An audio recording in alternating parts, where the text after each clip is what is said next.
കൊടുക്കണം എന്നാണ്.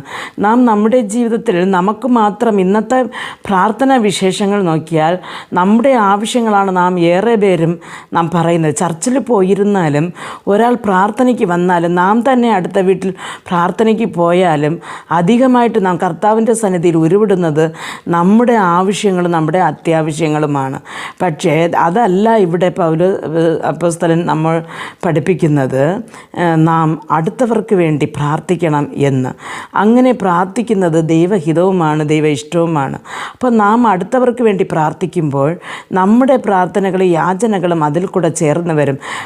നാം പെടുന്നത് പോലെ കഷ്ടപ്പാടുകൾ പോലെ അല്ല, അടുത്തവർ അതിനേക്കാൾ ഏറെ കഷ്ടപ്പെടുകയാണ്.